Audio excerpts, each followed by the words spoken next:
hot, stuffy, and occasionally not the best of experiences, but eating at a hawker center in Singapore is something that you've got to do.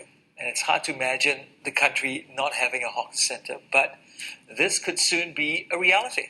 While the government continues to plan for more hawker facilities, some in the food industry suggest the cuisine will only exist in its traditional form for another 15 to 20 years because fewer young people are taking up the craft. So how do we ensure its survival? Teresa Tang investigates.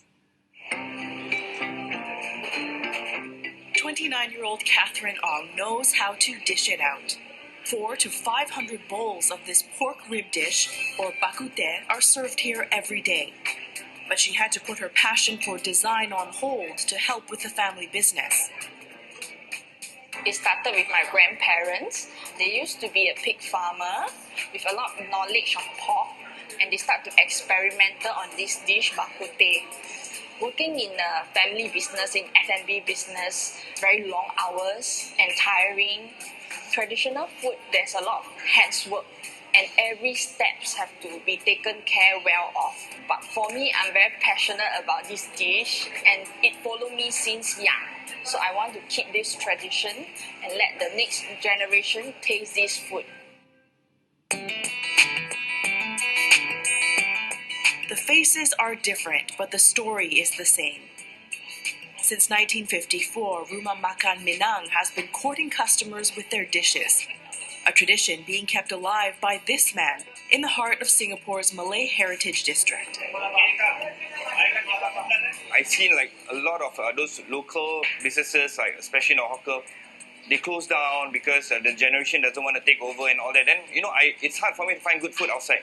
If I don't continue the legacy of my parents and my grandma, then, in the future, where to get the authentic beef rendang? Yeah, that's what I felt lah. So that's what makes me going every day.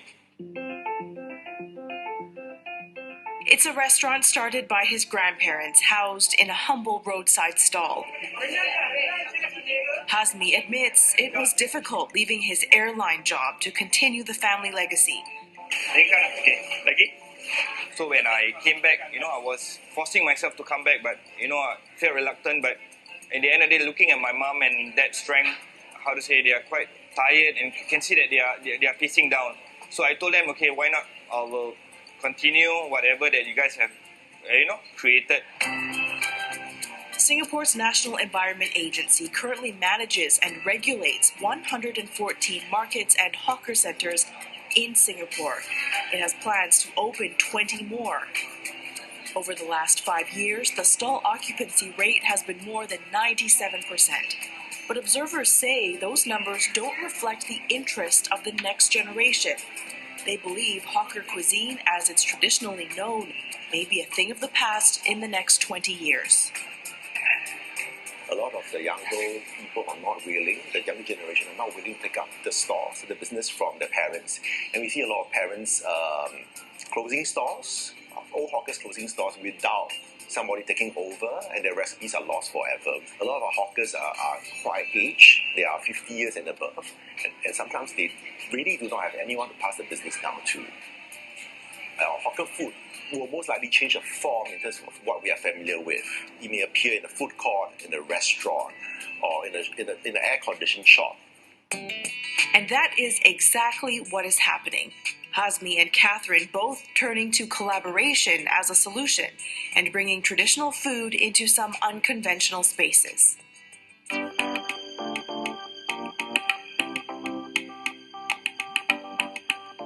Let's select the best hawker in Singapore or the best food to represent Singapore, chicken rice, chili crab, bak chor mee, whatever it is.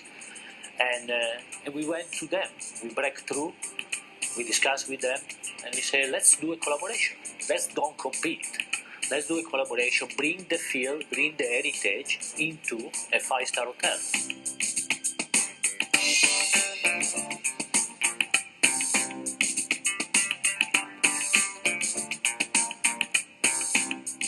Chef, a part of the experience of enjoying a meal is the environment that you're in.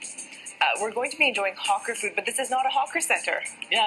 I mean, in the hawker center, you have the vibe, the shouting, the moving, and whatever it is. Here, you have the comfort.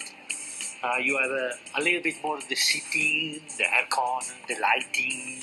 You feel you're at home. Huh? There's aircon. Yeah, there's aircon.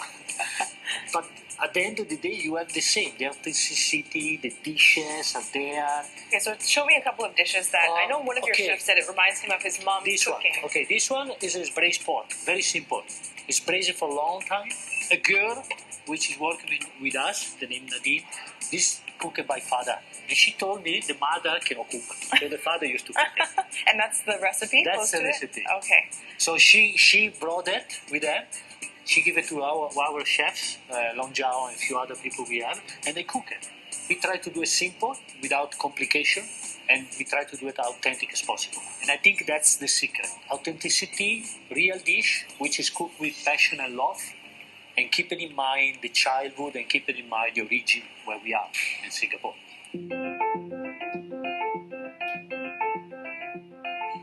Now in Singapore, one of the must-have dishes is prawn mee. Yes. And that is what we're making today. Yes, so correct. tell me about this collaboration. Okay, we for the prawn mee we collaborate with Mr. Lim, Beach Road. Practically what we do, we using the same supplier when we buy the prawns, which now is steamed, the blanched. We use the same noodle or the same supplier where you buy the noodle, the vegetable and the bean sprout. And then he does for us the stock, which you will find it here. So they don't give you the recipe, Yeah, they make the stock. They make the stock and they give me the stock. Oh, okay. What he does now, we take the prawns, they vine it, they clean it, and whatever it is, he blanch it. In the 10 minutes you have already the noodle, selected the bean sprout, and the vegetable ready to go. So we take it off, put it on a bowl there, let it live there. They are not overcooked, that's very important. So they have the crunchiness, they are not flashy. So you're preserving not only the flavors, but the method of preparation as well. Yes. So the secret ingredients created by the hawker vendor, you don't know the secrets. I asked 27,000 times if we can give you the recipe, no chance. I think the most important part is the authenticity of the dish. When you eat it, you say, yes, this is the one. This is the same. The guys, they got it right. And that's very, very important. Catherine said the transition for her family was not easy. They are worried about they may not be able to communicate and to let the food be cooked well in the hotel.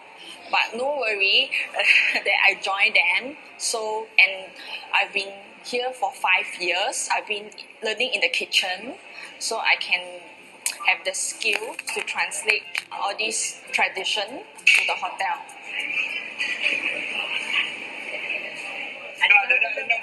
One dimension that's lost in transition, though, is the personal relationship with those who serve the food.